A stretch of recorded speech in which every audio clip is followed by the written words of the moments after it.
Hey guys, so obviously you're waiting on my videos, and I was busy in the last couple of weeks making ends meet. So to make up some time and deliver, let's go in with a double. So it's been some time since we last stepped on the Dutton Ranch in Montana. Yellowstone is done for now, but there's still some gaps to fill for the time in between 1883 and the current time. 1923 Season 2 is about to bridge those gaps and promises to take us on a ride to save the cowboy empire once again. But where did we left off? In Season 1, our characters were in pretty dire straits. Jacob and Kara were about to lose the ranch to Whitfield, and Spencer and Alexandra got separated by crew members of the ship after an altercation with Alexandra's ex. And last but not least, native Crow woman Tiana Rainwater is still in hiding from the church and the law, who are hunting her for busting out of boarding school. We jump back into the series and see Spencer working in a tough crew aboard a ship headed to Galveston, Texas. One day, he saves the shipmate from a rapist and makes friends with him afterwards. The shipmate turned friend Luca tells Spencer that his family in Galveston will help him get fast to Montana for saving his life. The two also plot how to come up with money for the rest of the journey on land. Luca cleverly sets up fights between Spencer and the other crew members to hustle them for money. That's convenient. I have a feeling this guy's family is in the mob. This could help Spencer. But it could also be a problem which will cost him time. And that's another thing Spencer doesn't have, time. Also, Spencer wasn't thrilled by the dude's initiative to pick his own share of the money. You don't do that, especially not if you're the weaker of the two. So maybe he'll be trouble down the road. Back in Montana, it's winter and Jacob and Kara try to raise money to pay back Whitfield and save the ranch. They shoot deer and save costs wherever they can, holding out until Spencer arrives. To make the situation even worse, even the wild animals seem to pick up that the Duttons are down on their luck. A mountain lion is preying on them and almost mauls Elizabeth before it gets shot by Kara. This is basically a gun commercial at this point. At last, I've forgotten what the sun looks like. I'm not sure why I'm making all these eggs.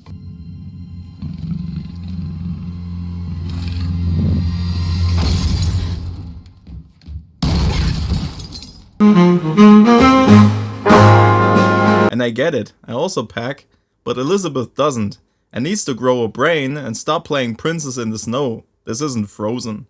Meanwhile, Jacob takes some wranglers and heads to town to meet the sheriff about his wagon boss Zane. He wants to free Zane, who was beaten up and wrongfully arrested. Meanwhile, Whitfield plays power games with hookers downtown, giving us his best Patrick Bateman impression. You'd think this asshole has better things to do than to pay the taxes of other people's ranches and humiliate the working class. Don't get me wrong, I like Whitfield. He's the perfect predecessor for market equities, and opens the curtain for their fight with the Dutton family. On the other hand, his constant sexual violence really gets tiresome. We get it, the guy's a freak. You don't have to show it over and over though. I much prefer Banner in this aspect. His personal vendetta is just as good. He's a shepherd and can't just move his sheep away from Montana, so it makes sense that he's battling out with the wranglers over grazing grounds. Anyways, all the way down in Texas, Tiana is still on the run with Pete and runs his horse. Despite the constant danger, she's warming up to Pete and wishes to marry him. They realize very quickly though that they can't let their guard down. One day, Pete runs into an unknown cowboy on horseback who advises him to tread carefully. The stranger doesn't harm him, but still involves him into an awkward conversation nonetheless. He also lets him know that they're not on rest ground any longer, instead they're on a ranch. Well, how convenient. It's a show about ranches, and they are on a ranch. So we get to see more cowboys, yay. But it's not all good. Not too far away from them, missionaries are brutalizing a native camp, shooting people and interrogating the rest for info about Tiana's whereabouts. Despite claims of kindness from Father Renaud, they don't even stop to hurt children in the process. Not too far from the current day counterpart, I'd say. On a positive note, I think the new actor Jeremy Garner did a fine job of picking up the role from Cole Brings Plenty, who's Mo Brings Plenty's nephew, that unfortunately died last year, so rest in peace. In England, Alexandra schemes with her best friend to take a ship to New York and find Spencer. She's pregnant with his child and writes him a letter letting him know that she's on her way. Only problem is, she's out of money and her family cut support for her. So she orders her friend to prove her loyalty to her, selling her jewelry and buying a ticket for her to New York. It all works out, and she boards the next ship. I really hope she's gonna be safe on the journey, but knowing Taylor Sheridan, it probably won't be a joyride. At least Spencer doesn't have to share a door with Alexandra at the end of the trip, because we all know how that turned out. Okay, and that's episode 1, so let's go straight into episode 2 to save some time. We start off on the ranch with Elizabeth's daily routine of collecting eggs. This time around, a wolf got in the chicken coop and killed all the hens. The wolf doesn't stick to chicken though and goes after Elizabeth. He gets her and bites her ankle, but gets scared off by a ranch hand before he can finish her off. This is the second time she almost got mauled.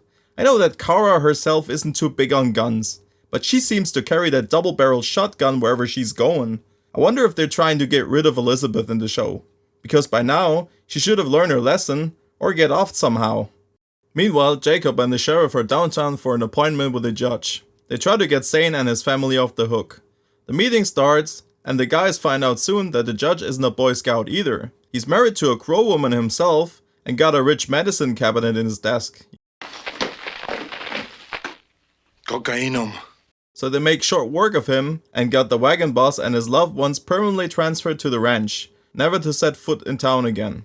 That's both a relief and a low blow at the same time, especially since Amazon Prime wasn't around back then. But all jokes aside, this could really become a problem. Switch to Galveston, Texas. The ship with Spencer and his crewmates arrives on the coast. Spencer and Luca are welcomed by Luca's brother, and surprise surprise, he's in the mob, smuggling liquor. He agrees to help Spencer for saving his brother's life, but also stalls him. Spencer doesn't appreciate that, and punches his way out of a hotel invitation. More goons come around and pin him down. Luca's brother is not pleased, but decides not to kill Spencer, and hands him a truck and liquor to deliver in exchange he will help him get to Montana. So it's pretty much how I thought. Spencer is sent to another side quest with less time and even more trouble. I hope we'll get to Montana soon, and the showdown won't be cut down to a single episode at the end of the season. Back in Montana, Whitfield and Banner are out driving in Paradise Valley and spot some Scandinavians skiing down a slope. They stop and ask them about this new sport. Whitfield's got a bright new business idea, seeing this, and wanders off with Banner. I guess this is the beginning of the fight we see Kevin Costner's John Dutton have with big corporations, trying to build a ski resort in his backyard. The only question is how they're gonna fight not only Banner, but Whitfield in the legal sense once Spencer arrives. One thing is for sure, the old cowboy way is killed off by tourists more and more. By the way, this has only gotten worse since Yellowstone is out. Ironic, isn't it? Meanwhile in Oklahoma, Father Renault and the marshal are riding into town to consult the local Martian about Tiana. To their big surprise, the lawman is a woman and doesn't like them one bit. They ask whether she has seen Tiana and tell her to hang up bounty letters around town. After a short speech about bigotry, they leave and make camp. This scene really took me out. I know the Wild West was much more diverse than old westerns made it out to be, but the sheriff back then was much more like to just tell them to piss off instead of giving long speeches. So I don't know what that was all about. Meanwhile, Jacob and the Wranglers waste no time and risk a snowstorm on their way back to the ranch, which hits them of course. So they have to take a break in the woods and flip the wagon over to seek shelter in it. Now this is getting into Hateful Eight territory. All the snow and the grim atmosphere is there, and I guess they won't get out of the snowstorm that easily either. The only upside is that they don't have strangers among them plotting to take them out. Talking about bad weather, the ship with Alexandra in it also encounters a storm on sea, and the passengers on board are starting to pray for their survival. There's not more to get out of that, except that I hope there won't be an iceberg on the way. She's not the only one who isn't enjoying the adventure ride of being part of the Dutton family. Elizabeth needs to get a rabies vaccine for a wolf bite, and Kara has the doctor and the nurse coming over. Since there's a storm going on, the docs have to stay for the night. Awkward company, I'd say. But before it gets worse, the wolf enters the house and takes out the nurse. Kara shoots the wolf, and Alexandra makes a decision to leave Jack and the ranch for good. This is weird.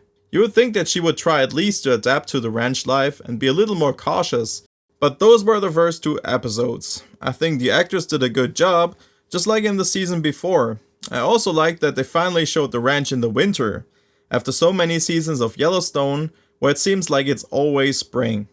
The chief of the tribe formerly said in 1883 that the winters in Paradise Valley are hard, but the land is worth it if the occupants know how to plan, so it makes sense that we finally get to see that. On the other hand, I don't like that Spencer's journey home is stretched out that long.